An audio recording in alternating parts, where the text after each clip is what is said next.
بسم اللہ الرحمن الرحیم۔ عید الفطر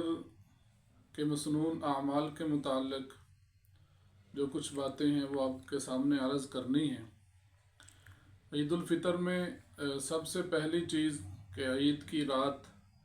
اس کو قیمتی بنانے کی کوشش کرنی چاہیے، گناہوں سے بچنا چاہیے، اور پھر عید کا جو دن شروع ہوتا ہے صبح جلدی اٹھنے کی کوشش کرنی چاہیے، اور عید کے لیے غسل کرنا اللہ کے پیارے نبی علیہ السلام کا سنت عمل ہے، غسل کرنا چاہیے، اور اچھے کپڑے پہننے کی کوشش کرنی چاہیے۔ نئے کپڑے ہوں تو بہتر ہے، ورنہ صاف ستھرے کپڑے پہنیں، اور بننا سنورنا عید کے لیے یہ آپ علیہ السلام کی سنت ہے، لیکن یہ بننا سنورنا، یہ سجاوٹ شریعت کے دائرے کے اندر رہتے ہوئے ہو، اس انداز سے نہ ہو جیسے ہماری بچیاں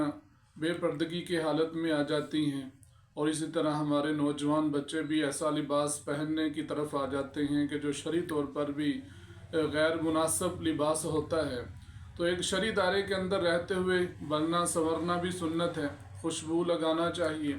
اور عیدگاہ کی طرف عید کی نماز پڑھنے کے لیے جاتے ہوئے تکبیرات آہستہ آواز میں پڑھتے ہوئے جانا چاہیے۔ آج کل اکثر دیکھنے میں یہ چیز آتی ہے کہ بس خاموشی سے جاتے ہیں، خاموشی سے واپس آ جاتے ہیں،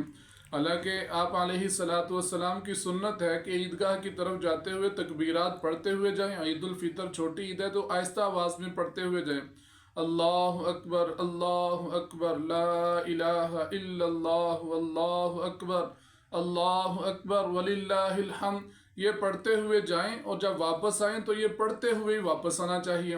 اور عید الفطر کے موقع پر عیدگاہ کی طرف جانے سے پہلے ہمارے پیارے نبی علیہ السلام کچھ نہ کچھ میٹھا تناول فرما کر جاتے تھے۔ عام طور پر کھجوریں یا چھوہارے اللہ کے نبی علیہ السلام کے پاس ہوتے تو وہ کھا کر جاتے، یا جو بھی میٹھا ہو کچھ کھا کر جانا، مسجد کی طرف یا عیدگاہ کی طرف کچھ کھا کر جانا سنت ہے۔ اسی طرح عید کی نماز پڑھنا اور خطبہ سننا، اور پھر دعا کر کے عیدگاہ کی طرف سے واپس آنا اور راستہ بدل کر واپس آنا، یہ بھی ہمارے پیارے نبی علیہ السلام کی سنت ہے۔ اسی طرح عید کے دن عید الفطر کی نماز سے پہلے، یا عید الاضحیٰ ہو تو عید الاضحیٰ کی نماز سے پہلے